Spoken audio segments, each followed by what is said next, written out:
ನಂಬಿದೆ. ಏನು ಅಲ್ಪ ಸ್ವಲ್ಪ ಏನಾದರೂ ಅವಿಶ್ವಾಸಗಳಿದ್ದರೆ ನಮ್ಮಲ್ಲಿ ಅವು ಬಿಟ್ಟುಬಿಡಬೇಕು. ನಾವು ನಂಬೋದಾದರೆ ಸಂಪೂರ್ಣ ನಂಬಬೇಕು ದೇವರನ್ನು. ನೀನು ನಂಬಿದರೆ ದೇವರ ಮಹಿಮೆಯನ್ನು ಕಾಣುವೆ.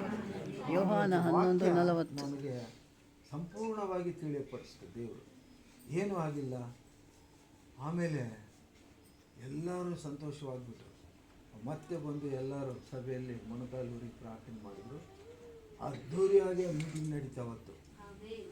ಒಂದು ವೇಳೆ ನನಗೆ ಏನಾದರೂ ಆಗಿದ್ದರೆ ಎಲ್ಲಿದ್ದಾನೆ ಏಸಪ್ಪ?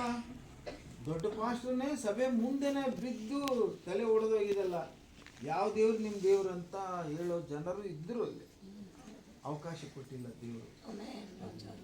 ಹಾಗಾಗಿ ನಾವು ಏಸಪ್ಪ ಒಳ್ಳೆ ದೇವರು, ಏಸಪ್ಪ ನಂಬಿದರೆ ಕೈ ಬಿಡಲಾರದ ದೇವರು.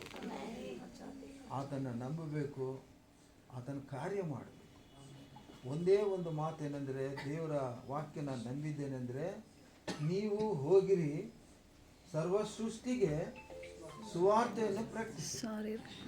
ನಂಬಿ ದೀಕ್ಷಾ ಸ್ನಾನ ತೆಗೆದುಕೊಂಡವರು ರಕ್ಷಣೆ ತೆಗೆದುಕೊಳ್ಳುವವರು, ನಂಬದೇ ಇರುವವರು ಶಿಕ್ಷೆಗೆ ಗುರಿ ಆಗುವರು. ಇನ್ನೊಂದು ಬೈಬಲ್ನಲ್ಲಿ ನೋಡಿದೆ, ವರ್ಲ್ಡ್ ಬೈಬಲ್ ಟ್ರಾನ್ಸ್ಲೇಷನ್ ಅನ್ನೋ ಬೈಬಲ್ನಲ್ಲಿ ನೋಡಿದೆ.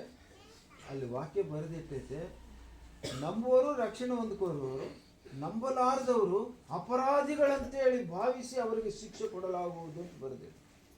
ಯಾರು ನಂಬೋದಿಲ್ಲೋ, ನಂಬಲಾರದವರು ಒಂದೇ, ಅರ್ಧಂಬರ್ಧ ನಂಬೋರು ಒಂದೇ, ಅಂಥವ್ರಿಗೆ ಅಪರಾಧಿಗಳಂತ ಆ ಬೈಬಲ್ ಹೇಳ್ತದೆ. ಬಳ್ಳಾರಲ್ಲಿ ಯಾರ ಹತ್ರ ಇಲ್ಲ ಬೈಬಲ್, ನನ್ನ ಹತ್ರ ರೈರಿ ಬೈಬಲ್ ಐತೆ. ಅದರ ಕೂಡ ಒಳ್ಳೆ ಮೀನಿಂಗ್ ಕೊಟ್ಟಿದೆ.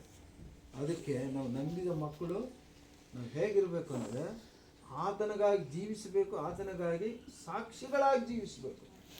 ನೋಡಪ್ಪ, ಯೇಸು ಕ್ರಿಸ್ತನಲ್ಲಿ ನಂಬಿದವರು ಎಷ್ಟು ಬದಲಾವಣೆ ಆಗಿದ್ದಾರೆ ನೋಡಿ ಇವರು ಅಂತ ನಮ್ಮನ್ನು ನೋಡಿ ದೇವರಿಗೆ ಮಹಿಮೆ ಆಗಬೇಕು.